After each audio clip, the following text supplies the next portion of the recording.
पूर्णमुदच्यते पूर्णस्य पूर्णमादाय पूर्णमेवावशिष्यते। ओम शांति शांति शांति। सप्तम तृप्ति प्रकरण है, सातवां तृप्ति दीप का प्रकरण करते हैं। तो यहाँ पर सबसे पहले टीकाकार मंगलाचरण करते हैं। कहते हैं अखंडानंद रूपाय शिवाय गुरवे नमः शिष्या ज्ञान तमो ध्वंस पट्वार्केन्द्वाग्निमूर्तये। अखंडानंद रूपाय शिवाय गुरवे नमः शिष्या ज्ञान तमो ध्वंस पट्वार्केन्द्वाग्निमूर्तये। वेदार्थस्य प्रकाशेन तमो हार्दं निवारयन् पुमार्तांसे चतुरो देयात् विद्यातीर्थे महेश्वरः। वेदार्थस्य प्रकाशेन तमो हार्दं निवारयन् पुमार्तांसे चतुरो देयात् विद्यातीर्थे महेश्वरः। नत्वा श्री भारती तीर्थ विद्यारण मुनीश्वरो क्रियते तृप्ति दीपाख्याख्यानम गुरुवानुग्रहात्।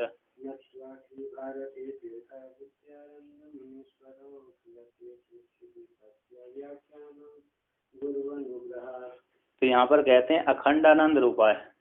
अखंड स्वरूप जो आनंद है, न खंडित थी अखंड, जिसका कभी भी खंडन टुकड़ा टुकड़े नहीं होते। खंडन टुकड़ा और जिसका टुकड़ा नहीं होते उसको अखंड बोलते हैं। ऐसे अखंड रूप आनंद, अखंड जो आनंद है, ऐसे आनंद रूप के लिए, आनंद स्वरूप जो परमात्मा है उसके लिए, उस शिवाय कल्याण स्वरूप, यहाँ से शिवाय से शिव जी नहीं लेना है कि नहीं, तो शिव जी भी ले सकते हैं। ऐसे शिव के लिए, कल्याण स्वरूप आत्मा के लिए, और वो कल्याण स्वरूप आत्मा कौन है? गुरु है। ऐसे जो गुरु है, ज्ञान को प्रदान करने वाले गुरु के लिए नमस्कार है। अखंड स्वरूप, अखंड आनंद स्वरूप और शिव कल्याण स्वरूप, कल्याण को देने वाले, करने वाले जो ऐसे गुरु हैं, उन गुरु के लिए मैं नमस्कार करता हूँ। वो कैसे हैं गुरु जी? कहते हैं शिष्य अज्ञान तमो ध्वंस पटुर। कहते हैं शिष्य के अज्ञान जो तम है, उस तम को नष्ट करने में जो पटु है, कुशल है, पटु में कुशल है। ऐसे जो कुशल है, ऐसे गुरु के लिए नमस्कार करता हूँ। वो गुरु कैसे हैं? अर्क इंदु अग्निमूर्त है। अग्नि, चंद्रमा और सूर्य तीनों की मूर्ति स्वरूप है।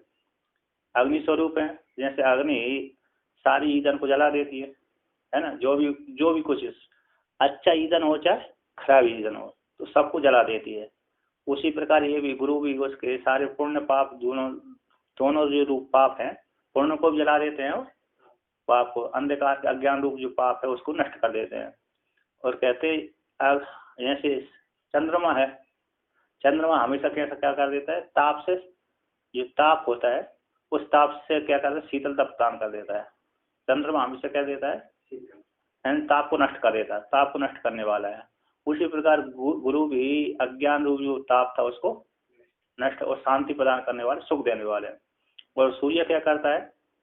अंधकार को भगा करके प्रकाशित कर देता, प्रकाश दे देता है। उसी प्रकार सूर्य भी ज्ञान रूप प्रकाश प्रदान कर देते हैं और हमारे अज्ञान को नष्ट कर देते हैं। ऐसी जो मूर्ति रूप है, तीन अग्नि स्वरूप जो मूर्ति हैं, ऐसी मूर्ति रूप जो गुरु है, उन गुरु के लिए मैं नमस्कार करता हूँ। तो कहते हैं हाँ, इसी को कोई तीन एक नहीं यार, क्या है? सूर्य, इंदु यानी चंद्रमा, अग्नि यानी अग्नि।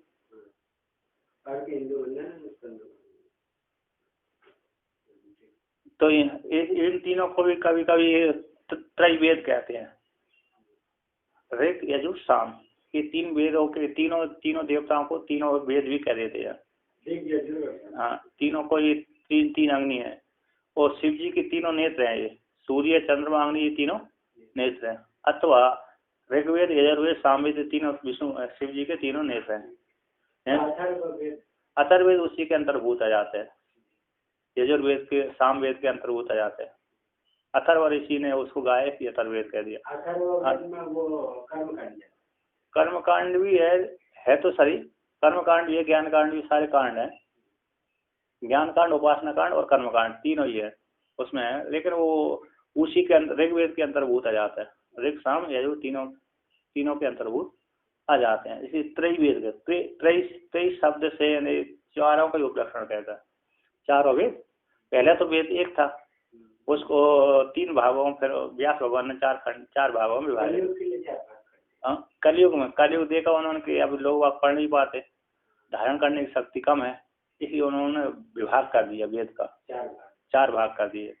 तो नाम तो थे पहले से, ऋग्वेद, यजुर्वेद, सामवेद, अथर्ववेद, चारों नाम थे, किंतु एक ही में थे, खंड खंड रूप से नहीं थे। तो लोग पहले के सारे ऋषि मुनि जितने भी थे पढ़ने वाले, वेद पढ़ने वाले, सारे वेद पढ़ते थे। एक बार जिसने श्रवण किया उसको कंठस्थ हो जाता था। 1 लाख तो मंत्र ही हैं, 1 लाख मंत्र होने के कारण वो हर कोई धारण कर लेता था। अभी तो कोई धारण नहीं कर पाता, इसलिए व्यास भगवान ने ऐसी बुद्धि को देख करके, भविष्य की बुद्धि को देख करके वेद का विभाग कर दिया। और यहाँ दुर्गा सप्तशती में एक श्लोक है, विशुद्ध ज्ञान देय है त्रिवेदी दिव्य चक्षु से, श्रेया प्राप्ति निमित्ताय नमः सोमा धारण। विशुद्ध ज्ञान दिया है, विशुद्ध जो ज्ञान है, ब्रह्म रूप जो ज्ञान है, ऐसा ज्ञान ही उनका शिव जी का शरीर है। ऐसे विशुद्ध ज्ञान दिया है त्रिवेदी दिव्य चक्षु से, तीनों वेद जिनके दिव्य चक्षु हैं, तीनों वेद ही जिनके भगवान शिव जी के चक्षु है। त्रिवेदी दिव्य चक्षु श्रेया प्राप्ति निमित्त है, श्रेय को, और श्रेय मोक्ष रूप जो श्रेय है उसकी प्राप्ति में हेतु बनते हैं। अतः ज्ञान प्रदान करने के कारण ज्ञान प्रदान करते हैं। सारे जो भी उनके पास अधिकारी रूप से ऋषि मुनि जो भी जाते हैं, देवता जाते हैं, ऋषि मुनि जाते हैं, राजा आदि जाते हैं, जो भी कोई गया उनको ज्ञान प्रदान कर देते हैं। मोक्ष रूप जो ज्ञान है उसको प्रदान करने वाले हैं। श्रेया प्राप्ति निमित्ताय नमः सोमार्थ धारणे, उमा के सहित जो भगवान महादेव है, नमः सोमार्थ, स उमा, उमा अर्ध भाग में जिनकी उमा वास करती है, अर्ध भाग में उमा जो वास करती है, ऐसे उमा के सहित भगवान शिव जी को मैं नमस्कार करता हूँ, नमः सोमार्थ धारिणे। से वहां पर है। तो उसी प्रकार यहाँ पर ऋग यजुर मतलब तीनों जो अग्नि है उनके 3 नेत्र कहे गए हैं, 3 नेत्र, तीनों वेद उनके नेत्र कहे गए हैं।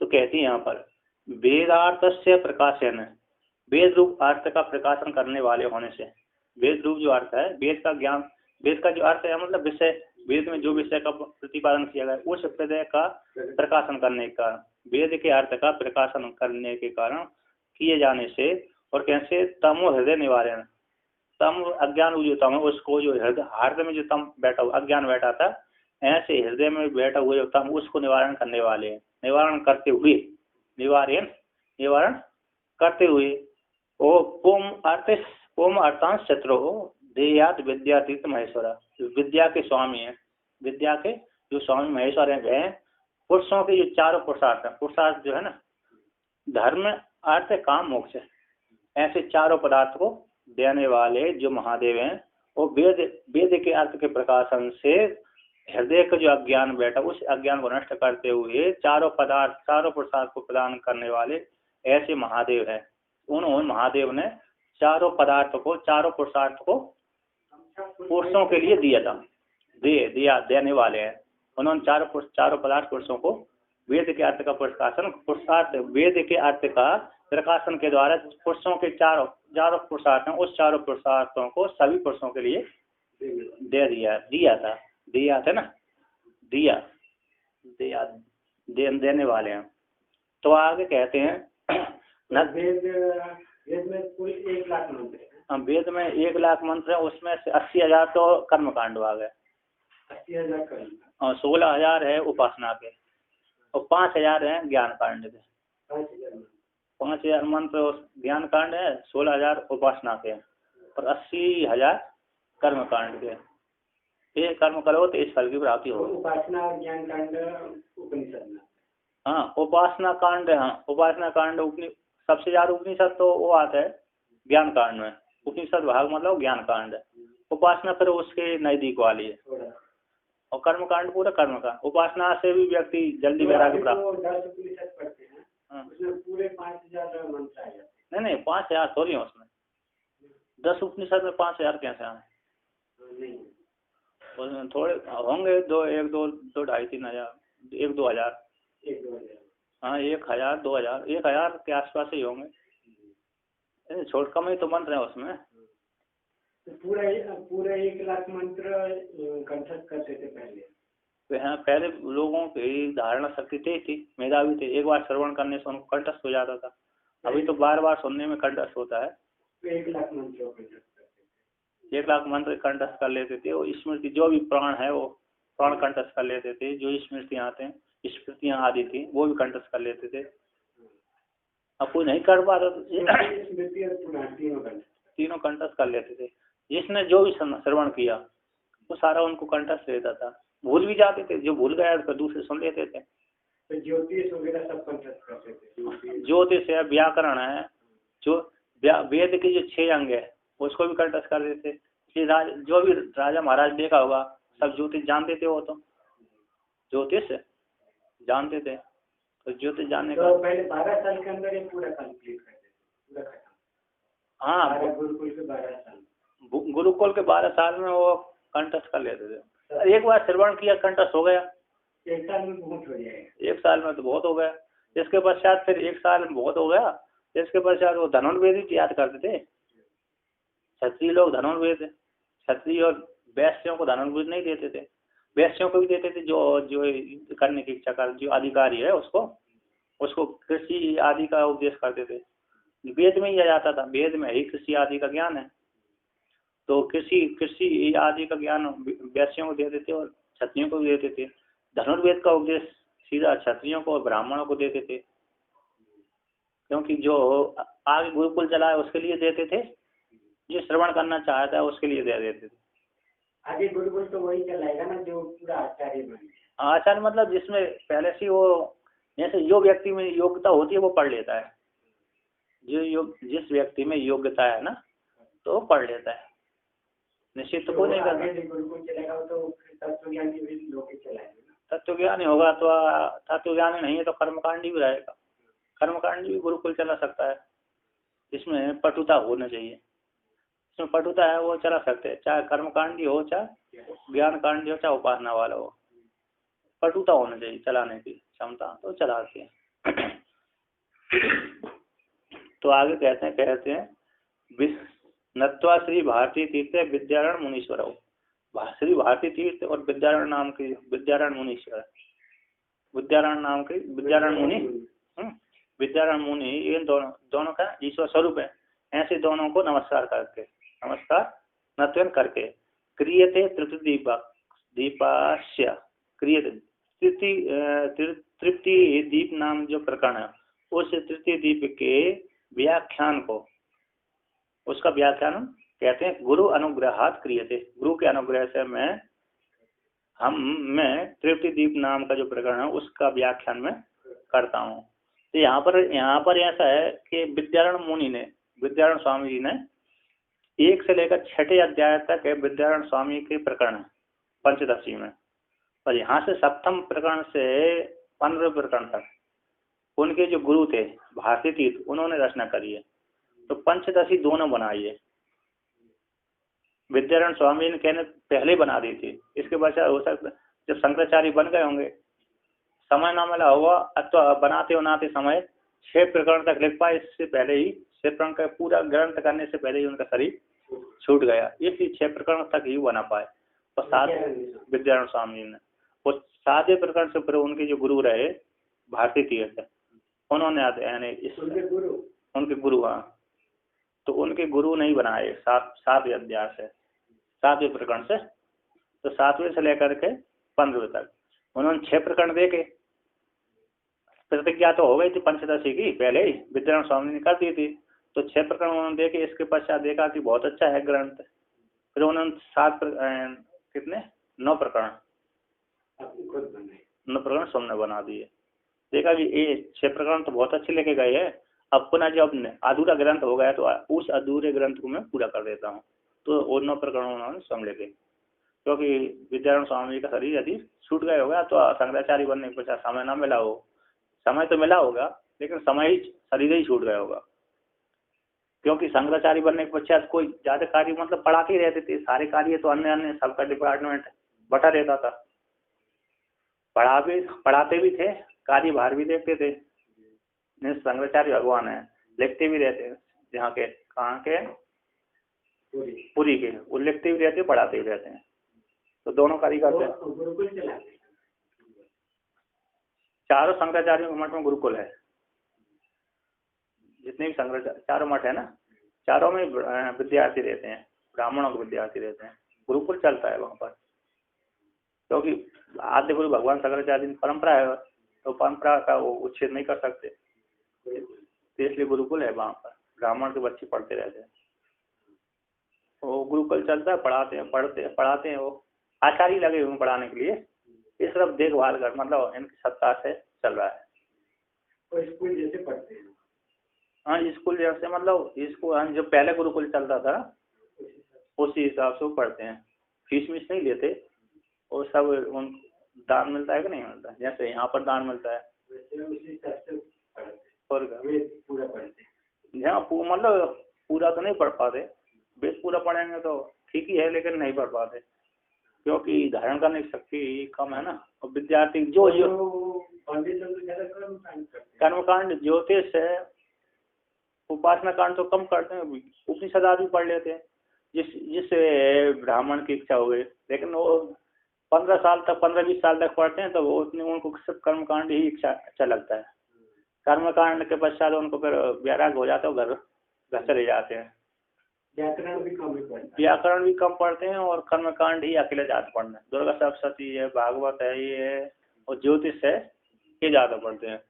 कर्मकांड ज्योतिष बस उनको इससे ही काम चलेगा है, धन के लिए होता, हाँ धन के लिए है, और का अब कर्मकांड करेंगे तो धन मिलेगा, धन प्राप्त होगा, रुद्री है। उपनिषद से धन थोड़ी मिलेगा, उपनिषद से ही प्रवचन करेंगे धन मिलेगा, प्रवचन करने में धन मिल जाता है। ऐसे उपनिषद जिसने अध्ययन किया है, अब बाबा लोगों ने उपनिषद अध्ययन कर लिए, फिर प्रवचन करते धन तो मिलता ही है। किंतु ब्राह्मण उपनिषद का प्रवचन जो है ना, तो थोड़ा लोग समझ नहीं पाते। हाँ समझ तो नहीं पाते, लेकिन यार धन तो खूब मिलता है। हो सकता है पूर्व की साधना से मिलता हुआ तो नहीं, फिर भी उपनिषद के प्रवचन से धन बहुत से लोगों को मिलता है, लेकिन कम पढ़ते हैं उपनिषद को। पंडित लोग तो कम ही पढ़ते हैं, बाबा लोगों को छोड़ करके सारे वो पंडित लोग तो कर्मकांड ही ज्यादा पढ़ते हैं। व्याकरण ही कम पढ़ते हैं वो तो। व्याकरण काशी में गए जो ब्राह्मण पढ़ने जाते हैं, सीधा सबसे पहले कर्मकांड ही पढ़ता है वो, व्याकरण को पढ़ता ही नहीं। हम देखा कि व्याकरण बहुत समय लगाते तो छोड़ भी देता, पढ़ा तो थोड़ी बहुत पढ़ा, फिर बीच में छोड़ दिया उसने। रुद्री पढ़ लिया, दुर्गा सप्तशती पढ़ लिया, तो कर्मकांड थोड़ी बहुत ज्योतिष, बस हो गया, इसमें पूरी पढ़ाई हो गई उनकी, वो घर आ गए। 2-3 साल पूरा? हाँ 3-4 साल लगाते हैं। कितने? उनको भी तो गुरुकुल में 12 साल पढ़ना चाहिए ना, अभी पढ़ना चाहिए, लेकिन नहीं पढ़ते ना। अब प्रोग्राम में जाने लगते हैं, काशी में रह करके विद्यार्थी का प्रोग्राम में पढ़ते जाने लगते हैं, तो जाते हैं तो फिर वो आदत पड़ जाती पैसा कमाने की, पढ़ ही नहीं पाते। वृंदावन में रहने वाले विद्यार्थी प्रोग्राम में जाने लगते हैं, भागवत की पाठ करने के लिए जाने लगते हैं, उनकी आधी पढ़ाई तो वैसी चली जाती है। जिसने भी पढ़ते समय धन का लोभ चालू हो गया है, जिसको नहीं पढ़ पाता वो रुद्री पढ़ लिया, फिर अभिषेक करता रहा पैसा के लिए ज्यादा, तो नहीं पढ़ पाएगा, रुद्री में ही अभिषेक करता रहेगा। तो यहाँ आगे कहते हैं यहाँ पर तृप्ति दीपाख्यम प्रकरणम आरभ्यमाणः श्री भारतीय तीर्थ गुरु तस्य श्रुति व्याख्यान रूपत्वात् तद व्याख्येयम श्रुतिम आदौ पठति।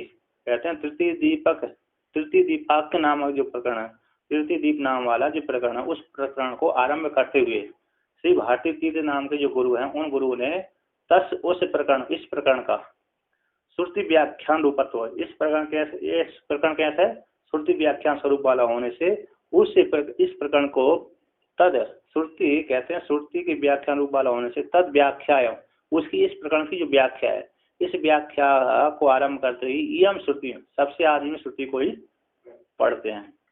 कहते हैं आत्मानं चेत विजानीयात् अयम अस्मीति पुरुषा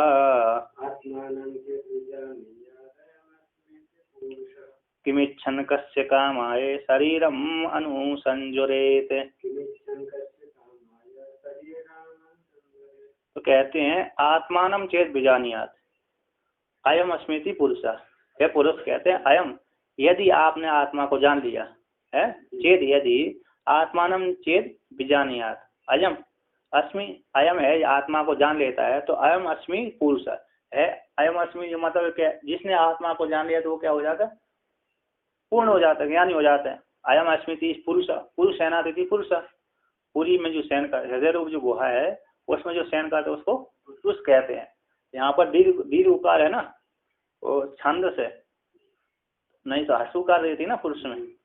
तो कहते हैं आत्मानम चेत विजानियात अयम अस्मि, अयम अस्मि, अयम अहम अस्मि, हम अस्मि मैं ब्रह्म हूँ। तो इस प्रकार से जिसने अपने आत्मा को जान लिया, ऐसा जो पुरुष है, पूरी में शयन करने वाला जो पुरुष है, पूरी सेनाधिपति पुरुष, तो पूरी में शयन करने वाले जो पुरुष है, उस परमात्मा को जिसने जान लिया, हम रूप से जान लिया, हम ब्रह्मास्मि, मैं ही पुरुष हूँ अथवा मैं ब्रह्म हूँ, हम ब्रह्मास्मि, इस प्रकार से जान लिया। तो आत्मा को यदि जान लेता है, जानना चाहिए, जानिया तो विधि है, तो ये आत्मा जानने के योग्य है। तो इस प्रकार से यदि उस आत्मा को ब्रह्म रूप है, हम ब्रह्मास्मि के द्वारा, तत्व पदार्थ के द्वारा शोधन करके महावाक्यों के द्वारा उसने जान लिया, तो जानने के पश्चात उसको ज्ञान हो गया। तो ज्ञान होने के पश्चात कहता है किम इच्छन कस्य काम आए, जब जान लिया उसने और आत्मा सत्य और जगत मिथ्या, इस प्रकार से जानता हुआ कहता है किम इच्छन कस्य काम आए, किसकी इच्छा करे। जब उसने जान लिया कि जगत के सारे पदार्थ कैसे मिथ्या स्वरूप है, मिथ्या स्वरूप होते हुए सारे जगत के पदार्थ को मिथ्या जानता हुआ कहते हैं किम इच्छन कस्य काम आए, किसकी कामना के लिए किसकी इच्छा करे, इस मिथ्या पदार्थ की इच्छा क्यों करें, और कस्य काम आए, किस कामना के लिए इन पदार्थों की मैं इच्छा, मिथ्या भूत पदार्थों की इच्छा करूं। और शरीर में अनुसंजरित, अब किस कामना के लिए मैं अपने शरीर को संतप्त करूं, अर्थात जब देखा कि उसमें सारे पदार्थ मिथ्या हैं, फिर अपने शरीर को क्यों ज्वर रूप पीड़ा से, इच्छा रूप जो ज्वर है उससे संतप्त में क्यों करूं, अर्थात मैं क्यों उनमें प्रवृत्त हूँ। तो सारे पदार्थ नष्ट होने वाले हैं, फिर मैं अपने को कर्तव्य बुद्धि से क्यों उसमें देखूं अथवा प्रवृत्त क्यों हूँ। इस प्रकार से यहाँ पर श्रुति ने वर्णन किया।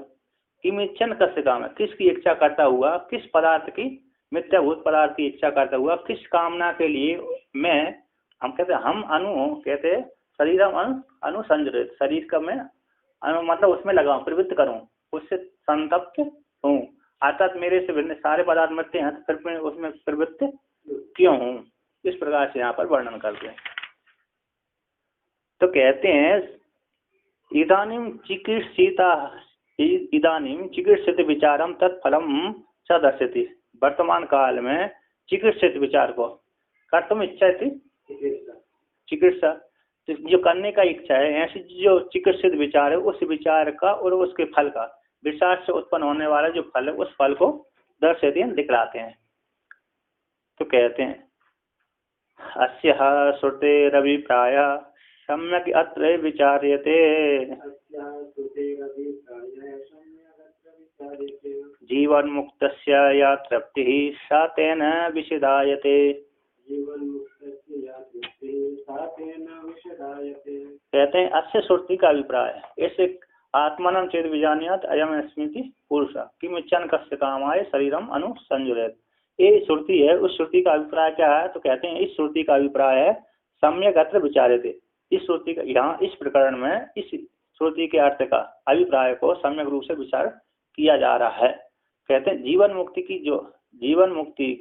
मुक्त पुरुष की जो तृप्ति है, सब तृप्ति इसी मंत्र के द्वारा, इस प्रकरण के द्वारा और मंत्र से इसी प्रकरण के द्वारा विस्तार पूर्वक दिखला रहे हैं, है ना, विस्तार करके कहते हैं। तो टीकाकार यहाँ पर कहते हैं अत्र तृप्ति दीपाक ग्रंथ, इस तृप्ति दीपाक नामक ग्रंथ में अस्य, इस यहाँ पर जो ग्रंथ में जो श्रुति का व्याख्यान किया है, श्रुति पढ़ी गई है, तो कहते हैं अस्य श्रुति का आत्मानं चेत विजानीयात इत्यादि जो श्रुति है उस श्रुति का अभिप्राय है तात्पर्य है। तो कहते हैं तात्पर्य सम्यक विचारित, श्रुति के अभिप्राय मतलब तात्पर्य, उस तात्पर्य को सम्यक पूर्वक विचार किया जा रहा है, करते हैं। तेन अभिप्राय विचारेण जीवन मुक्तस्य श्रुति प्रसिद्ध या तृप्ति स विषदायते स्पष्टि भवति। तेन उस अभिप्राय के विचार के द्वारा, तेन अभिप्राय मतलब उस विचार से, सम्यक रूप के विचार से जीवन मुक्ति की जो श्रुति में प्रसिद्ध तृप्ति है, जीवन मुक्त पुरुष से जीवन मुक्त हो गया, जीवन मुक्त होने से जो आनंद की प्राप्ति होती है, जो तृप्ति उसको हो जाती है, जो श्रुति में प्रसिद्ध है, श्रुति में जो तृप्ति का वर्णन किया गया है, ऐसी जो तृप्ति है, सब तृप्ति विस्तार स्पष्टि भक्ति, स्पष्ट होती, स्पष्ट करके अस्पष्टम स्पष्ट भक्ति करोती है, तो भक्ति जो स्पष्ट नहीं उसको स्पष्ट रूप से दिखलाते हैं। तो यहाँ पर कहते हैं अब पदच्छेद है पदार्थोक्तिर विग्रहो वाक्य योजना आक्षेपस्य समाधानम व्याख्यानम पंचलक्षणम। ये पराशर पुराण का है, पराशर स्मृति और पराशर पुराण का ये वचन है। इति व्याख्यान लक्षणस्य उक्तत्वात् पुरुष इति पदस्य अर्थम अभिधातुम पद तद उपोद्घातत्वेन सृष्टिम संक्षिप्त दर्शयते। कहते पदच्छेद दो वाक्यों की संधि, जो संधि है उस संधि का विच्छेद कर देना। अयम अस्मृति किसको है ना, मतलब अरे क्या हो गए, जैसे सत्य शब्द है तो सत्य शब्द से सत्य में पदच्छेद किया तो सत्यम सत्यच्च सत्यत्यच्च पदच्छेद हो गया। सत्य अलग बदला, अलग बदला रहा। राम कृष्ण तो राम अलग है और कृष्ण अलग है, ऐसे पदच्छेद हो गई। और पदार्थोक्ति वो पद की जो अर्थ है कि कथन पद से आया हुआ जो अर्थ है, पद यानी पद हो गया राम, राम रूप पद से उत्पन्न होने वाले जो अर्थ यानी विषय ज्ञान। तो पदार्थोक्ति का कथन और विग्रह पुरुष सेनातिथि पुरुष, पुरु में जो पुरी में शयन करने वाले पुरुष है, पुरुष कहते हैं। ऐसे जो विग्रह उस पदार्थ की उक्ति और उसका विग्रह, जिस पदार्थ को हमने वर्णन किया है, जिस पदार्थ का पदच्छेद किया, पद का पदच्छेद किया और जिस पदार्थ की उक्ति का प्रकाशन किया, पदार्थ की उक्ति मतलब पदार्थ का ज्ञान को बतलाया है, और उसी का विग्रह वाक्य योजना।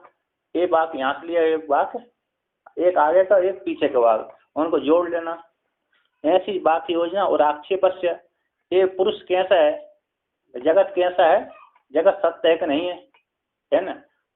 जगत को असत्य कैसे कहते हैं और जगत को सत्य कैसे कहते हैं। और जब आक्षेप किया, जिसका प्रकरण चला उसी में आक्षेप लगाया, पूर्व पक्षी रूप से उसका आक्षेप किया उसी में, और आक्षेप करके फिर सिद्धांत रूप से उसका समाधान किया। तो ऐसे जो ये पांच जो पदार्थ जिसमें होते हैं, पदच्छेद, पदार्थ उक्ति, विग्रह और वाक्य योजना और आक्षेप समाधान, एक दो नहीं, पदार्थ उक्ति रूप जो विग्रह ज्ञान, विग्रह ज्ञान, पदच्छेद हो गया, पदार्थ की उक्ति रूप जो विग्रह और वाक्य की योजना, आक्षेप समाधान। कहते व्याख्यानम पंच लक्षण, ये व्याख्यान के 5 स्वरूप है, लक्षण है। इति व्याख्यान लक्षण का उक्त होने से पुरुष इति, ऐसे पुरुष इति जो में पदस्य अर्थ, ये पद का है ना, पुरुष इति जो पद के अर्थ को कहने के लिए तब उसको उपोद्घात, पुरुष को उपोद्घात रूप से सृष्टि को, पुरुष को कहने के लिए है ना, पुरुष को बतलाने के लिए उसके उपोद्घात रूप से सृष्टि को संक्षिप्त करके दिखलाते हैं। उपोद्घात का लक्षण करते हैं तो उपोद्घात का आगे करेंगे लक्षण, है कि नहीं। उपोद्घात किसको कहते हैं, नहीं टीका में आएगा। तो कहते हैं मायाभासेन जीवेशौ करोतीति सुप्तः कल्पिता वेव जीवेशौ ताभ्यां सर्वं प्रकल्पितम्। तो कहते हैं मायाभासेन, माया के आभास के द्वारा, माया में प्रतिबिंब पड़ गया, बिंब चेतन रूप जो परमात्मा है उसका प्रतिबिंब पड़ने से जो उसका संज्ञा हो गई, तो मायाभास, उसमें जो माया में प्रतिबिंब पड़ने से उसकी बिंब का प्रतिबिंब पड़ने से उसका आभास पड़ने से उसकी संज्ञा हो जाती ईश्वर और जीव। तो माया आभास के द्वारा जीव ईश्व करोति इति श्रुतता, श्रुति के द्वारा वर्णन किया गया। श्रुति में सुने जाने से सुना गया है कि जीव ईश्वर को बनाने वाली माया है, माया में आवाज पड़ने से जीव और ईश्वर को दोनों को माया के द्वारा माया बना देती है। माया में प्रतिबिंब पड़ने से उस ब्रह्म की संज्ञा क्या हो जाती है, जीव और ईश्वर। ऐसा श्रुति में सुना गया है। वो कहते हैं कल्पितौ एव जीव ईशौ, ये दोनों माया में आवास कल्पित है। कैसे, माया में प्रतिबिंब पड़ने से ये दोनों कैसे हैं, कल्पित हैं। तो कौन? जीव और ईश्वर दोनों कल्पित हैं। और कहते हैं जीव ईश्वर के द्वारा ताभ्याम सर्वम प्रकल्पितम, माया के द्वारा है जीव ईश्वर, जीव और ईश्वर दोनों माया में प्रतिबिंब पड़ने से दोनों कल्पित हैं। माया में कल्पित होने के कारण उन दोनों के द्वारा, जीव और ईश्वर के द्वारा संपूर्ण जगत कल्पित है। तो आगे कहते हैं, तो यहाँ पर कहते हैं जो उपोद्घात वर्णन किया, तो उपोद्घात का लक्षण करते हैं। प्रतिपाद्यम अर्थम बुद्धौ संगृह्य तद अर्थम अर्थांतर वर्णनम उपोद्घातत्वम। कहते हैं प्रतिपाद्य अर्थ को, जिसका प्रतिपादन किया जा रहा है इस प्रकरण में, प्रतिपाद्य अर्थ को बुद्धि में संग्रह करके, बुद्धि में इकट्ठा करके उसी अर्थ को, उस प्रतिपाद्य रूप जो अर्थ है उस अर्थ को अर्थांतर वर्णन, दूसरे अर्थों के द्वारा वर्णन करते हुए जो करता है उसको कहते हैं उपोद्घात। दूसरे प्रकार से जो बुद्धि प्रतिपाद्य अर्थ को बुद्धि में संग्रहित करके ब्रह्म को अन्य प्रकार से उसका वर्णन कर दिया, उसको उपोद्घात है। तो कहते हैं यहाँ पर अत्र, इस प्रकरण में कहते हैं अत्र माया शब्देन चिदानंद ब्रह्म, चिदानंदमय ब्रह्म प्रतिबिंब समन्वित सत्व रजस तमो गुणात्मिका जगत उपादान भूता प्रकृति उच्यते।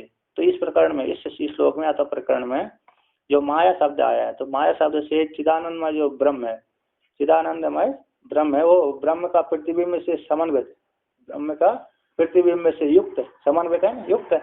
जो सत्व रज और तमो गुणात्मिका जो जगत को उपादान भूता प्रकृति माया है, उसको माया को प्रकृति कहते हैं। अतः प्रकृति कोई माया कहते हैं, माया कोई प्रकृति कहते हैं। जगत की उपादान भूता है, जगत की जो तीनों गुणों से संयुक्त है और ब्रह्म का, ब्रह्म रूप चैतन्य के प्रतिबिंब से युक्त है।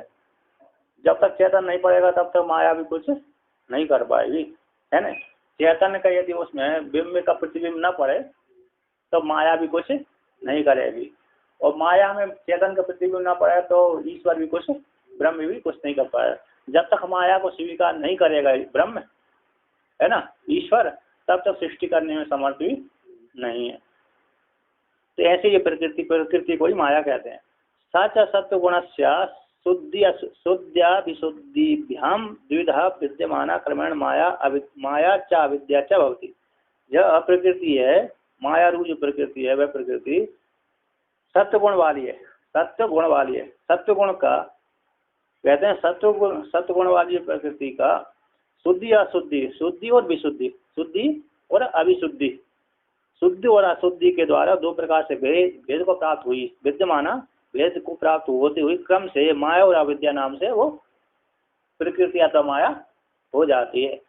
एक शुद्धि को लेकर के माया कहते हैं और अशुद्धि को लेकर के अविद्या कह देते हैं। माया और अविद्या नाम से दो प्रकार से वो हो जाती है। गुणों की सत्व गुण आदि को लेकर के सत्य प्रदान हो गई तो माया कह दिया, और मलिन सत्य प्रदान हुई तो अविद्या कह दिया। तो कहते हैं तयो माया विद्यो प्रतिबिंबितम ब्रह्म चैतन्यम एव ईश्वर जीवश्च इति उच्यते। तयो दोनों में, इसमें माया और अविद्या में दोनों में प्रतिबिंबित जो ब्रह्म चैतन्य है, प्रतिबिंबित जो ब्रह्म चैतन्य है, वो ब्रह्म चैतन्य ही ईश्वर और जीव नाम से कहे जाते हैं। कहते हैं तद इतम तत्व विवेकाख्ये ग्रंथे श्रीमद् विद्यारण्य गुरुभृत निरूपितम चिदानंदमय ब्रह्म प्रतिबिंब समन्विता तमो रजः सत्वगुण प्रकृतिर द्विधा चसा। कहते हैं इसी प्रकरण को, तद इदम प्रकरण को तत्व विवेक नाम में, इसी जीव और ईश्वर को प्रतिबिंब को ही, तद इदम इस प्रतिबिंब को तत्व विवेक नामक प्रकरण में, तत्व विवेक नामक प्रकरण में ग्रंथ में श्रीमद् विद्यारण्य गुरु के द्वारा निरूपण किया गया था अथवा है। कहते हैं वो, कहते हैं तो कहाँ कौन से श्लोक कहते हैं चिदानंदमय ब्रह्म है, चिदानंदमय रूप जो ब्रह्म है वह प्रतिबिंब से युक्त है, जो प्रतिबिंब से समन्वित है, प्रतिबिंब से युक्त है। सत्व तमो रज सत्वगुण, तमो रज सत्वगुण से युक्त है जो प्रकृति है, वह प्रकृति दो प्रकार से कही जाती है, चिदानंद ब्रह्म से युक्त होकर के, है ना। चिदानंदमय जो ब्रह्म है उसमें प्रतिबिंब पड़ता है, माया में क्या पड़ता है, प्रतिबिंब पड़ता है। प्रतिबिंब पड़ने से सत्व रज गुण, तमो रज और सत्व गुण वाली जो प्रकृति है वह प्रकृति दो प्रकार से कही जाती है। तो कहते हैं सत्व शुद्धि विशुद्धिभ्याम सत्व शुद्ध विशुद्धिभ्याम माया विद्ये चते मते माया बिंबो वशीकृत्य ताम स्यात् सर्वज्ञ ईश्वर। सत्व शुद्धि और अविशुद्धि, सत्व की शुद्धि से माया, सत्व शुद्धि और अविशुद्धि, और मलिन सत्व शुद्धि है ना, सत्व शुद्धि नहीं है जिसमें, ऐसी दोनों के द्वारा माया और विद्या ते मते मत स्वीकृत की गई है, दोनों माया विद्या को स्वीकार किया गया है। तो कहते हैं माया बिंबो वशीकृत्य, माया में जो प्रतिफलित चेतन है उस चैतन्य को और माया को अपने अधीन करके, माया को अपने अधीन करके वशीकृत अधीन करके, ताम उस माया को अपने अधीन करके जो होता है, जो चेतन का प्रतिबिंब उसमें पड़ता है, उस चेतन के प्रतिबिंब को ईश्वर कहते हैं। वो सर्वज्ञ वही ईश्वर कहलाता है। वो ईश्वर माया को अपने अधीन करके रहता है ना। माया में प्रतिफलित जो प्रतिबिंब है उससे उत्पन्न हुआ जो चिदाभास ईश्वर है, वो माया को अधीन करके उसकी संज्ञा हो जाती है ईश्वर, वो सर्वज्ञ कहलाता है। माया को अपने बस में करके माया को ईश्वर हो जाता है, जी हो जाएगा। तो कहते हैं माया बिंबो वशीकृत, माया रूप जो माया में प्रतिफलित चेतन है, उस चेतन जो चेतन है माया में प्रतिफलित चेतन है, वह उस माया को वशीकृत है, माया को वशीकार करके अपने अधीन करके वो जो होता है वो उसको सर्वज्ञ ईश्वर कहते हैं। और दूसरा कहते हैं अविद्यावशगस्त्वन्यस्य तद्वैचित्र्याद् अनेकदा सा कारण शरीरम स्यात् प्राज्ञस्तत्राभिमानवान। तो अविद्या के अधीन जो हो गया तो अन्य से जो अविद्या किससे, माया से जो भिन्न है, माया में प्रतिफलित चेतन को तो ईश्वर कह दिया। कहते अविद्या के बस में गया हुआ जो अन्य ईश्वर से अन्य है वो तद वैचित्र अनेकदा, अनेक प्रकार की जिसमें कामनाएं होती, जिसके अंतःकरण में अनेक प्रकार की कामनाएं हैं, ऐसे वैचित्र होने से, अनेक प्रकार संस्कार होने से, अनेकता होने से, और अनेक प्रकार भी है, अनेक जीव हो गए ना। अविद्या के बस में गया हुआ चैतन्य की संज्ञा जीव है, और जीव कितने होते हैं, कैसे होते हैं, अनेक प्रकार, नाना है, अनेक है ना। यदि एक ही जीव होता तो एक जीव के ज्ञान हो जाने से सारे जीव मुक्त हो जाते। तो जो अनेक जीव हैं वो वैचित्रता, अनेक अनेक प्रकार के संस्कार होने से और अविद्या के बस में होने से अन्य जो अन्य ईश्वर से भिन्न जीव संज्ञा उसकी हो जाती है। तो कहते हैं बस जो अविद्या के बस में गया हुआ है सब है कारण शरीर वाला होता है, उसको कारण शरीर वाला कहते हैं, और उसका नाम कहते हैं प्राज्ञस्तत्र अभिमानवान। तो कारण शरीर में अभिमान करने से, अविद्या में अभिमान करने से उसकी प्राग संज्ञा हो जाती है, यानी जीव संज्ञा तो प्राग संज्ञा, जीव भी कह सकते हैं और प्राग भी कह सकते हैं। प्राग कार्य हाँ, कारण शरीर में अभिमान करेंगे तो प्राग संज्ञा हो जाएगी, तेजस हो जाएगी, विश्व हो जाएगी। हाँ, तो कहते हैं उससे कारण शरीर में अभिमान करने से उसकी प्राग संज्ञा हो जाती है, कारण शरीर वाले को प्राग कहते हैं। और समष्टि में अभिमान करेंगे तो उसकी ईश्वर संज्ञा हो जाएगी, विराट। हाँ, व्यक्ति में ये हो जाएंगे, समष्टि में हो जाएंगे। तो आगे कहते हैं यहाँ पर इति इस प्रकार से एवं इमम इमे कहते हैं है ना, इमे है ना। हाँ, इमे वार्तम मनसी निधाय जीव ईसौ आवासन करोति माया च अविद्या च स्वयं एक भक्ति। इति कहते हैं नृसिंह उत्तरी तापनी उपनिषद का है, इति श्रुति की प्रवृत्ता, इसी अर्थ को है इमम है ना, इसी अर्थ को ही इमे है ना, है इमा इमम इसी अर्थ, इसी लिंग में क्या बनेगा,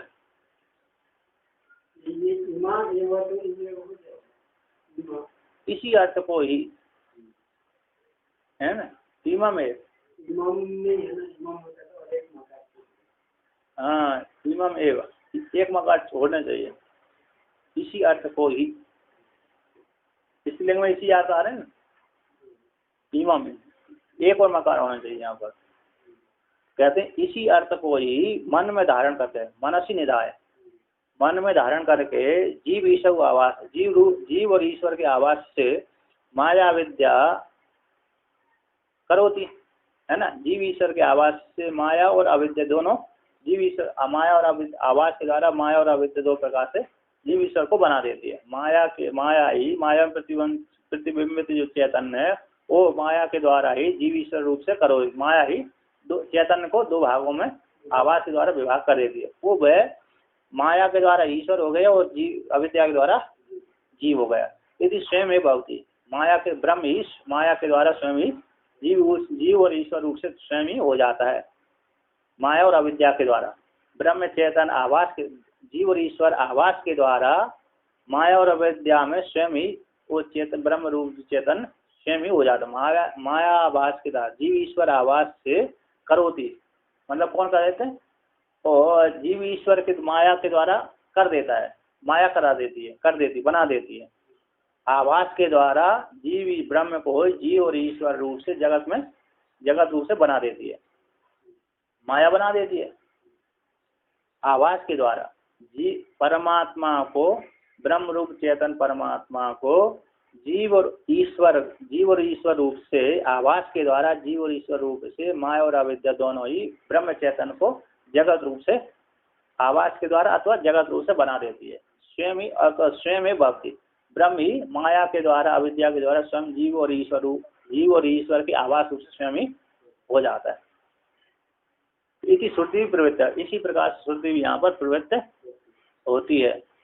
तो अतो कहते हैं जीव ईश्वर माया कल्पित हो। कहते जीव और ईश्वर कैसे माया के द्वारा कल्पित है। अन्यत कृष्णम जगत ताभ्याम एवं कल्पित हो। अन्यत और संपूर्ण जगत इन दोनों के द्वारा कल्पित है, ईश्वर के द्वारा और जीव के द्वारा। तो कहते हैं तत्र कैन कियत कल्पितम इतिहास। तो वहाँ पर जो जगत कल्पित है उन दोनों के मध्य में कितना जगत किसके द्वारा कल्पित है? ईश्वर के द्वारा कितना जगत कल्पित है और जीव के द्वारा कितना कल्पित है। तो कहते हैं यहाँ पर एक क्षणादि प्रवेशांत सृष्टि ऋषेन कल्पिता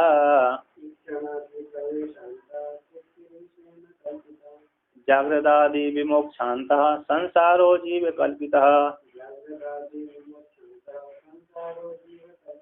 कैसे? ईक्षण से लेकर के प्रवेश तक तरेक्षता भविष्याम प्रजाएय। उसने उस परमात्मा ने ईक्षण किया कि मैं बहुत से बहुत से रूपों को धारण कर लूँ। भविष्याम प्रजाएय, प्रजा के लिए मैं बहुत से रूपों को धारण कर लूँ। ऐसा उसने ईक्षण किया। ईक्षण करने के पश्चात एक ओम भविष्यामी, मैं अकेला हूँ तो बहुत से रूपों को धारण कर लेता हूँ। तो जैसे ही उसने ऐसी इच्छा करी, ईक्षण किया, विचार किया, तो विचार करते ही वो बहुत से रूपों में परिणत हो गया। बहुत से रूपों को धारण उसने उपाधि के द्वारा बहुत से रूपों को धारण कर लिया। घट बनाया, घट रूप उपाधि बनी तो आकाश अपने आप में अभिव्यक्त हो गया। आकाश तो पहले से ही था। आकाश तो उसमें घट बनने से ही पहले आकाश था और बनते समय भी आकाश है और बाद में भी रहेगा। यानी घट जैसे ही बन रहा था, घट जैसे ही बना रहा है। घट रूप उपाधि जैसे ही बनते बनते आकाश पहले से उसमें कह दिया कि घट में वो आकाश प्रवेश हो गया, घट में आकाश प्रवेश कर गया। किंतु घट में प्रवेश नहीं किया, वो पहले से ही आकाश में था। जिस काल में उपाधि बन रही थी उसी काल में आकाश था।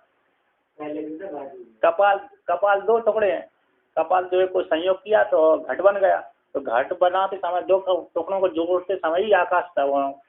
किंतु उपाधि से परिचिन होकर के उसने कह दिया मैं घटाकाश वाला आकाश। तो जीव ने भी वहाँ पर अविद्या में पढ़ने से, पृथ्वी में पढ़ने से उसने अपने को जीव संज्ञा कर ली। पहले से जीव वहाँ पर था विद्यमान। अविद्या में पृथ्वी में पढ़ने से पहले जीव था, किंतु वो उसने अविद्या अज्ञान का आरोपण करने से अपने को जीवत्व मान लिया। ईश्वर ने ऐसी कल्पना करी तो ईश्वर चेतन रूप से वहाँ पर कल्पना जैसी सृष्टि उसने करी तो बहुत से जीवों को उसने बना दिया। अपने स्वरूप को जीव रूप से परिणत कर लिया, अपने आवास को ही। तो कहते हैं यहाँ पर तो ईक्षण आदि से लेकर के प्रवेशांत है। उसने प्रवेश किया, एक भविष्य में बहुत से रूपों धारण किया, बहुत से रूपों धारण किया। ऐसे विचार करने के पश्चात उसने जितनी उपाधि बनी उसने उपाधि में प्रवेश कर गया। तो प्रवेशांत तक जो सृष्टि है ईश्वर के द्वारा कल्पित है। और आगे कहते हैं जागृत आदि विमोक्ष शांता। जागृत आदि से लेकर के जागृत स्वप्न सुषुप्ति तीनों का मोक्ष।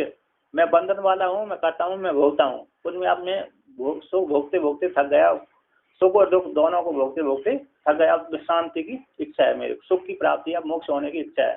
तो ऐसी जो मोक्ष की इच्छा है जो लास्ट हो गए तो मोक्ष पर्यंत तक जो संसार है वो जीव के द्वारा कल्पित है। तो टीकाकार यहाँ पर कहते हैं तदेक्षता बहुश्याम प्रजाएं, उस छांदोग्योपनिषद की श्रुति है, तो उस परमात्मा ने ईक्षण किया कि मैं बहुत रूपों को धारण कर लूँ प्रजा के लिए मैं बहुत से रूपों को धारण कर लूँ। और एक श्रुति कहती है नायिकातिरम थे, जब ईश्वर अकेला था वो रमण नहीं करता था, किंतु उसने रमण करने के लिए बहुत से रूपों को धारण कर लिया। अतः इससे जिस काल में सृष्टि उसने करी, जिस काल में ईश्वर ने सृष्टि करी, उस काल के पहले जो ईश्वर जीवों के संस्कार थे, जीवों के जो संस्कार थे वो संस्कारों को लेकर उसने उसी प्रकार के जीवों को बना दिया।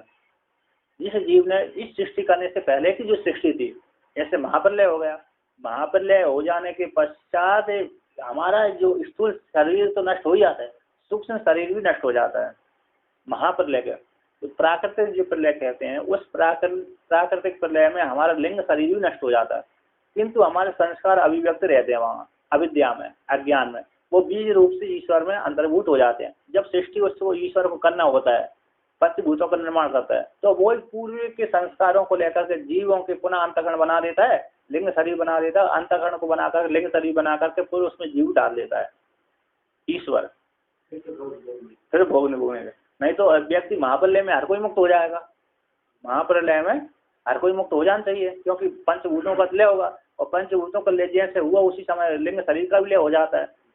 लिंग शरीर क्या हो जाता है अपने आप, पंचभूतों का कार्य है वो। तो जो कार्य का जब कारण का नाश हो गया तो कार्य कहाँ रुकेगा? पिता ही जब मर गया तो पुत्र कहाँ से बचेगा, है कि नहीं? पिता मर गया तो पुत्र नहीं, मतलब पिता नहीं है तो पुत्र कहाँ से आएगा? चलो मर गया छोड़ो, पिता नहीं है तो पुत्र कहाँ से आएगा? पिता होता तो पुत्र आता, और पिता ही नहीं है तो पुत्र भी नहीं आया। तो पंचभूतों का जब लय हो जाता है, पंचभूतों लिंग शरीर का तो अपने आप पहले से लय हो जाता है, फिर नहीं बचता। तो स्थूल शरीर को तो हमारा सूक्ष्म शरीर जैसे ही नष्ट हुआ तो हमको मुक्त हो जाना चाहिए, किंतु हम मुक्त उस काल में भी नहीं होते। तो उस काल के जो हमारे संस्कार थे जीव के, वो सारे अज्ञान रूप अविद्या में लय होकर के ईश्वर में बीज रूप से अवस्थित रहते हैं। तो बीज रूप से जब अवस्थित रहते हैं तो जब सृष्टि ईश्वर को करना होती है, जितने 1000 हैं प्राकृतिक प्रलय को अनंतर, मतलब जितने काल तक उसने सृष्टि करी उतने काल तक ईश्वर अपने स्वरूप में पड़ा देता है। तो उसके फिर उतना काल होती है, उसको फिर इच्छा होती है कि अपने जीवों के कर्मों को फल भोगवाऊं। ऐसे ब्रह्मा जी के एक दिन होने के पश्चात एक दिन की समान ही उतनी काल तक रात्रि रहती है, उतने काल तक 1000 वर्ष बीते ब्रह्मा जी के, तो एक दिन हुआ तो 1000 वर्ष बीतने के पश्चात ही वो रात्रि होती है, उतने काल तक वो सोएंगे, नहीं होती। तो उसी प्रकार जब ईश्वर ने जो सृष्टि समाप्त कर दी, ईश्वर की जितना काल था इसके पश्चात उतने काल तक वो स्वरूप में रहता है, फिर उसको सृष्टि करना होती है। फिर सारे पूर्व कल्प के जो जीव थे, जो जीव के जितने भी संस्कार थे, उस संस्कार को लेकर के पुनः लिंग शरीर बना देता है, लिंग शरीर को बना करके उस जीव को उसी प्रकार का शरीर प्रदान कर देता है जिसके जैसे कर्म थे। तो कर्म के अनुसार फिर जीव अपने कर्मों में प्रवृत्त हो जाते हैं, सुख दुख भोगते रहते हैं। तो दूसरी कहते हैं इति श्रुतम ईक्षणम आदि यश स ईक्षण आदि, ईक्षण आदि है जिसका, है ना, जिस माया के द्वारा जिस तो कहते हैं ऐसा ईक्षण आदि। तो श्रुति ने बताया, तो आगे कहते हैं अनेन जीवेन आत्मना अनुप्रवेश्य इति श्रुतः प्रवेशांतो यस्य स प्रवेशांत। अनेन इस जीव के द्वारा, जीवात्मा अनेन जीवेन आत्मना, इस जीव के जीव रूप स्वरूप के द्वारा अनुप्रवेश्य, वो परमात्मा उसमें उपाधि में प्रवेश कर गया, आत्म रूप से प्रवेश कर गया। इसी श्रुति जो सुना गया तो प्रवेशांत, प्रवेश है अंत यश जिसका, जिस परमात्मा का माया उपाधि ईश्वर कारण शरीर कारण प्रकृति का सब प्रवेशांत है ना। तो ये कहते हैं ईक्षणादिश्च असौ प्रवेशांतश्च इति पश्चात कर्मधारा है, ईक्षणादिश्च असौ प्रवेशांत इति, इसको कहते हैं कर्मधारा, इसमें समास हुआ है। तो असौ जो हाथ है कर्मधारा समास कहलाता है कि नहीं। तो ये तत्पुरुष समाज का भेद है। तो सयम सृष्टि ईश्वरेण कल्पिता है, जो सृष्टि ईश्वर के द्वारा कल्पित है। तो जागृत आदि यस्य संसार से असौ जागृत आदि संसार है, यस्य जिस जीव का, जिस संसार का उसको कहते हैं असो जागृत आदि संसार। और विमोक्षो मुक्तिर अंत यशसा विमोक्षांता संसारो जीवन कल्पिता। विमोक्ष यानी मुक्ति है, अंत है, मुक्ति है नहीं अंत है, यश जिसका है विमोक्षांता, विमोक्षांत जो संसार है वो जीव के द्वारा कल्पित है। जागृत आदि से लेकर जीव तक है, मुक्ति तक जो संसार है वो जीव के द्वारा कल्पित है। कहते हैं तद अभिमान जीवसित, उस कारण शरीर में अभिमान करने से उसको जीव संज्ञा उसकी हो गई, प्राग संज्ञा अथवा जीव संज्ञा। ते जागृत आदय तित्थम श्रूयन्ते, वे जागृत आदि इस प्रकार से श्रवण किए जाते हैं। तो कहते हैं यहाँ पर कैवल्य उपनिषद का उदाहरण देते हैं। स एष माया परिमोहितात्मा शरीर मासाय करोति सर्वं स्यन्नपानादि विचित्र भोगैः स एव जागृत परितृप्तिमेति।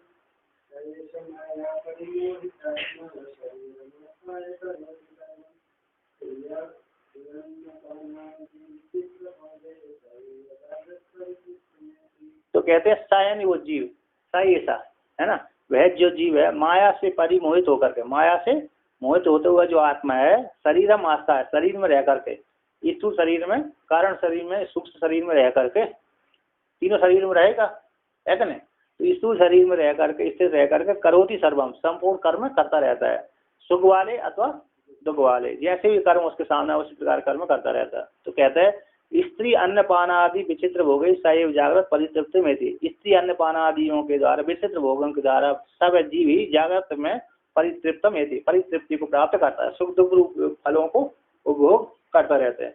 जब जागृत अवस्था के फलों को उसने उपभोग किया, उपभोग करते करते वो थक जाता है, फिर कहाँ जाता है, फिर स्वप्न में। तो कहते हैं स्वप्ने भी जीव सुख दुख के भोक्ता सोमाया कल्पित जीवलोके हैं, विश्वलोक, दूसरी जगह कल्पित जीवलोके है ना, विश्व, चलो विश्व जीव है ना, विश्व, इसमें विश्व दिया, दूसरे में जीवलोक है। तृप्ति का सुसुप्ति काले सकले विलीने तमो विभूता सुख रूप में थी।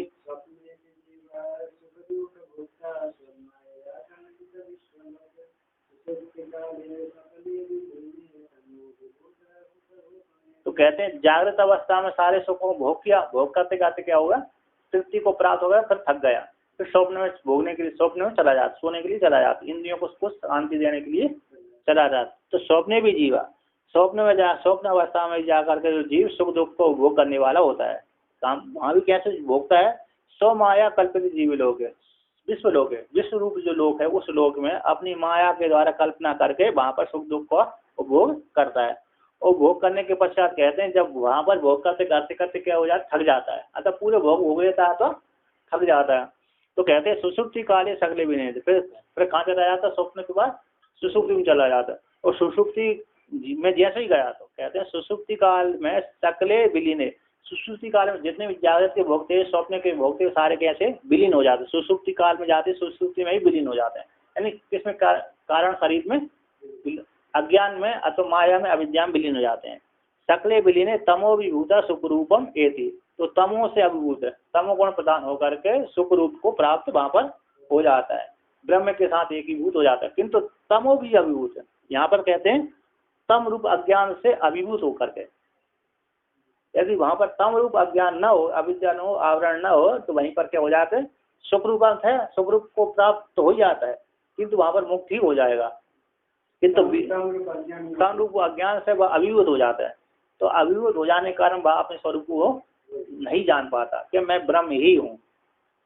तो कहते इस प्रकार से वहां पर सुषुप्ति काल में संपूर्ण विलीन हो जाते, सारे भोग उसके कैसे हो जाते हैं, सुख दुख वाले जो भोग हैं सारे विलीन होकर के तम से एक ही भूत होकर के, तम के द्वारा एक ही भूत अभिभूत होकर के सुख रूप को वहां पर प्राप्त होता है। आगे कहते हैं पुनश्च जन्मांतर कर्म योगा सैव जीव स्वपिति प्रोत्तः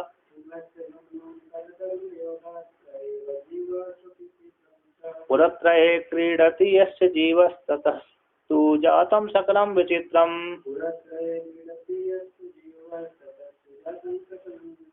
अब कहते हैं जिस व्यक्ति के जैसे कर्म, सुषुप्ति में गया, सुषुप्ति में क्या हो गया, प्रलय हो गया, नित्य प्रलय होता है सुषुप्ति में, तो नित्य प्रलय हो जाने के पश्चात फिर व्यक्ति के जैसे कर्म होते उसी के अनुसार फिर जागृत अवस्था में आ जाता है, फिर सृष्टि करता है। एक तो 4 प्रकार के प्रलय होते हैं, नित्य प्रलय, नैमित्तिक प्रलय, प्राकृतिक प्रलय और आत्यंतिक प्रलय। तो नित्य प्रलय हम प्रतिदिन करते हैं, सुषुप्ति में जाकर के जागृत और स्वप्न का प्रलय कर देते हैं, ये तो नित्य प्रलय होगा। नित्य प्रलय होता है और नित्य सृष्टि होती है, जागृत में आकर सृष्टि कर लेते हैं और सुषुप्ति में जाकर सारा प्रलय करते हैं, नित्य प्रलय हो। और नैमित्तिक प्रलय होगा ब्रह्मा जी को एक दिन, ब्रह्मा जी के 1000 वर्ष से बीत गए, 1000 युग बीत गए, सतयुग, त्रेता युग और कलयुग, द्वापर युग। तो ब्रह्मा जी के एक दिन होगा। तो भूर्भुवः स्वः 3 लोगों का नाश हो गया, है ना। प्राणियों का नाश होगा, जीवों का नाश होगा, बाकी ये लोग पृथ्वी विशेष का लोग नाश नहीं होगा। तो इनका सांग प्राणी को भोग समाप्त हो जाता है, ये नैमित्तिक प्रलय। और प्राकृतिक प्रलय तो ब्रह्मा जी का ही, मतलब ब्रह्मा जी का शरीर ही छूट जाएगा, पूरी हो जाएगा, तो प्राकृतिक प्रलय कहलाता है। ये 3 प्रलय। और आत्यंतिक प्रलय हो गया ज्ञान के द्वारा, जिसको ज्ञान होगा उसी का प्रलय होता है, जिसका ज्ञान नहीं हुआ वो संसार उसका बना रहता है। जिसको ज्ञान होगा उसका संसार नष्ट हो जाता है, उसी का संसार नष्ट होता है, दूसरे का संसार नष्ट नहीं होता। ऐसे ये 4 प्रलय हैं। तो कहते हैं पुनःत्रय की पुनः जन्मांतर कर्म योगा, पुनः जन्मांतर के कर्म योग से संयोग से सब जीव है सोपिति प्रबुद्ध, सो करके क्या करता है, वो जग जाता है। और जगने के पश्चात कहते हैं जब तीनों अवस्था में गया, घूमा, फिर आ जाता है। तो कहते हैं पुरत्रय क्रीडति यस्य जीव, जो तीनों पुरों में, पुरत्रय तीनों पुरों में जो क्रीड़ा करता है, खेलता रहता है, विचरण करता रहता है जीव, ततस्तु जातम सकलम विचित्रम, उसी से ही संपूर्ण सकल में संपूर्ण समुदाय विचित्र रूप से वहाँ पर तीनों जो संपूर्ण विचित्र भोग है, चित्र विषय उसी से वो सृष्टि करते, उसी में लीन कर देता। तो तीनों पुरों में वहाँ पर संपूर्ण भोगों को वो भोग करता रहता है। विचित्र प्रकार के जो भोग है, सुख दुख वाले जो भोग है, वो भोग करता रहता है संपूर्ण समुदाय रूप से। इसके पश्चात कहते हैं जागृत स्वप्न सुषुप्ति आदि प्रपंचम यत् प्रकाशते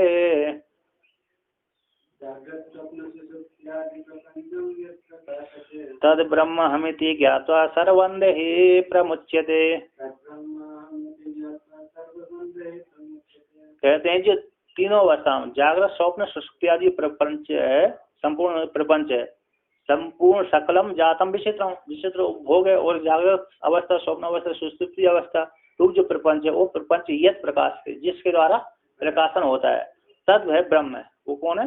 ब्रह्म है। तो वह जिसके द्वारा प्रकाशित होता है वह, उसको कहते हैं तद ब्रह्म हमिति, वो ब्रह्म है। वो ब्रह्म कौन हूँ? मैं हूँ। इस प्रकार से जो जब जान लेता है, वो कहता है जो जिस जीव ने जान लिया, मैं तीनों अवस्थाएं जो मेरे द्वारा ही प्रकाशन हो रही हैं, तीनों अवस्थाएं जिसके द्वारा प्रकाशन हो रही है, तीनों पुरों में जो भ्रमण करता है, तीनों अवस्थाओं में जो भ्रमण करता है, वो तीनों अवस्था जिसके द्वारा प्रकाशित होती रहती हैं, ऐसी जो होती जो करता है वो ब्रह्म है। वो ब्रह्म कौन है? मैं हूँ। इस प्रकार से जो जान लेता है तो सर्व बंध ही प्रमुच्यते, सारे बंधनों से हो जाता है, वो मुक्त हो जाता है। इस प्रकार से वहां पर कैवल्य उपनिषद में वर्णन किया है, ठीक है ना। बाकी बाद में कहा ओम पूर्णमदः